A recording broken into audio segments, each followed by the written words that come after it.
Good morning সবাইকে। একটা দিন আজকে টিউসডে, মাঝখানে আর মাত্র একটা দিন, আর তারপর আমরা যাচ্ছি ইন্ডিয়া। তো সবাই ভীষণ বেশি এক্সাইটেড। প্যাকিং প্রায় অলমোস্ট ডান, আর ওই একটু ছোটোখাটো কিছু ঢোকানো বাকি আছে সুটকেসে। তো আজকে একটা ব্লগ শুরু করলাম আপনাদের সঙ্গে। সঙ্গে থাকুন আর দেখতে থাকুন সারাদিন আমরা কি কি করি। আজকে ব্রেকফাস্টে বানাচ্ছি চিড়ের পোলাও, যেটাকে পোহাও বলা হয়। তো এটা আমাদের সবার খুব ফেভারিট। তো ওই সবাই তোমরা জানো কেমন করে এটা বানানো হয়। Very easy. চিড়েটাকে একটু ভিজিয়ে রেখেছিলাম ফার্স্টে। এটার জন্য ঠিক ঠিক চিড়ে লাগে, মানে আমি পাতলাগুলো নয়, একটু মোটা। তারপরে সেটাকে ভিজিয়ে রেখে দিয়েছিলাম জাস্ট 2 মিনিট মতো। আর তারপর সাদা সর্ষের তেলের ওপর কারি পাতা আর সর্ষে, কালো সর্ষে কারি পাতা কাঁচা লঙ্কা এগুলো ফোড়ন দিয়ে একটুখানি গরম হওয়ার পর তারপর পেঁয়াজ, টমেটো আর কি আলু আলু একদম সেই আলু ভাজার মতো চুরো চুরো করে আলু কেটে একটুখানি ভেজে ভাজা ভাজা হয়ে করে আর কি। তারপরে অ্যাড করলাম এই ভিজিয়ে রাখা চিড়েটা। ব্যাস, তারপরে একটু নুন, হলুদ, অল্প একটু মিষ্টি দিয়ে নেড়ে রেডি হয়ে যাবে। আর এখানে আমি যেটা দিই ওপর থেকে একটা দিই তোমার লেবুর রসটা দিলে খুব ভালো টেস্ট হয়, লেবুর রস। আর তারপর গার্নিশিংয়ের জন্য দেবো একটুখানি ওটাকে কি বলে, ভুজিয়া দেবো ওপর থেকে গার্নিশিংয়ের জন্য। আর ধনে পাতা দেবো। তোমার এই যে আমার পোহা / চিড়ের পোলাও, যেটাই বলবে, রেডি টু সার্ভ। কোরিয়েন্ডার আর লাইম জুস আর এই যে ভুজিয়া সব মেশানো হয়ে গেছে। দারুণ ভালো খেতে হয়, এটা আমাদের খুব ফেভারিট। হ্যালো, কেমন আছেন সবাই? তো এখন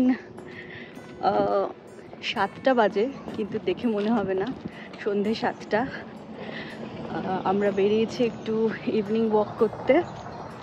আমাদের বাড়ির পেছনেই একটা সুন্দর ট্রেল আছে, সেই ট্রেলে সকাল সন্ধে সবাই ওয়াক করে। তো সেখানেই এলাম। ভীষণ সুন্দর ট্রেলটা। এরকম 3-4টে ট্রেল আছে আমাদের বাড়ির পেছনে। একটা পাহাড় আছে, ট্রেলটা পাহাড় অবধি যায়, কিন্তু আমরা অত দূর যাব না, কিন্তু দেখাচ্ছি কেমন চারিদিকটা। এই যে এটা ওয়ান অফ দ্য ট্রেলস। এর আগে আমি খুব কমই গেছি এখানে। তো আমি একবারই দুবারই হয়তো গেছি। তো এই সামার টাইমটাতে এখানে একটু রোদ্দুরটা কমলে আর কি, সারাদিন প্রচণ্ড গরম থাকে, প্রচণ্ড রোদ্দুর থাকে। তো রোদ্দুরটা একটু কমলে এখানে খুব সুন্দর আর কি হাঁটা যায়। এখনও 7টা, কেউ বলবে না এত রোদ আর প্রচণ্ডই গরম। তো দেখছেন কি নিস্তব্ধ জায়গাটা। আর এই পাশ দিয়ে একটা ক্রিক গেছে। ক্রিক মানে হচ্ছে একটা সরু সোঁতা নদী টাইপের, বলে সরু নদীকে ক্রিক বলে। ক্রিকে এখন তো সামারসে একদমই জল নেই, কিন্তু মাঝখানে যখন খুব বৃষ্টি হয়, উইন্টার সময়টা এখানে প্রচণ্ড বৃষ্টি হয়, তো উইন্টারে এই ক্রিকটার জল কিন্তু অনেকটাই ভরে যায়। তখন এখানে বেশ অনেকটা জল থাকে। এখন নেই অবভিয়াসলি, এখন একদম শুকিয়ে গেছে। তো এই যে এই ক্রিকটা এখান অনেকটাই বেশ চওড়া। আপনারা দেখতে পাচ্ছেন চারিদিকে, কিন্তু এখন লোকজন নেই। তো একটা মাথা থেকে আরেকটা মাথায় অলমোস্ট আমরা পৌঁছে গেছি। তো দেখুন, আমরা পৌঁছে গেছি একদম ট্রেলের এন্ডে। এখানে আর কোনো বাড়িঘর কিচ্ছু নেই, চারিদিকে পাহাড়, চারিদিকে পুরো খালি পাহাড়। আমি চারিদিকটা দেখুন কি সুন্দর। মানে এটা আমি জাস্ট বাড়ি থেকে বেরিয়ে হয়তো 10 মিনিটই হাঁটলাম, আর তার মধ্যে এত সুন্দর একটা জায়গা, অসাধারণ এই জায়গাটা। এই যে দূরে পাহাড়, প্রোটেক্টেড এরিয়া পুরো ঘেরা রয়েছে। পুরো জায়গাটা পাহাড়, ছোট ছোট টিলার মতো।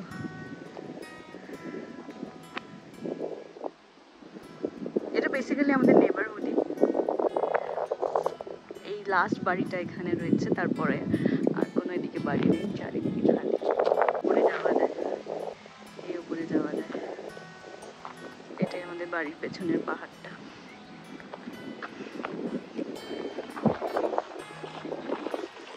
এই যে দেখুন যে ক্রিকটার কথা বলেছিলাম, এত সরু, কিছু দেখাও যাচ্ছে না এখান থেকে।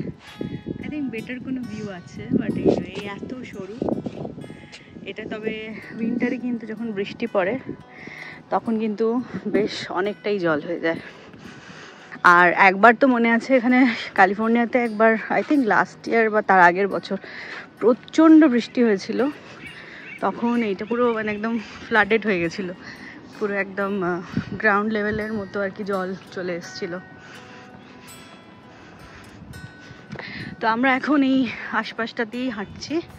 তো আমাদের সাইডে একটা পার্ক আছে, যেটার কথা আমি আগেও বলেছি, আর যে পার্কটা আমি দেখিয়েওছি, যেখানে ফার্মার্স মার্কেট হয়। তো এই পার্কটার অবধি হেঁটে তারপর বাড়ি ফিরবো।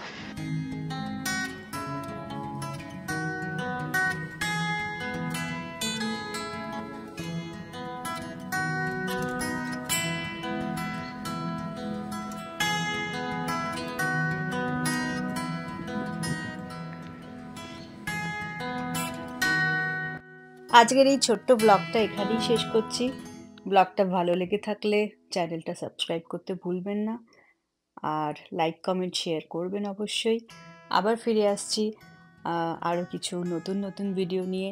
দেখতে থাকুন আর সঙ্গে থাকুন আমার চ্যানেলের, যার নাম বং লাইফ ব্লগস।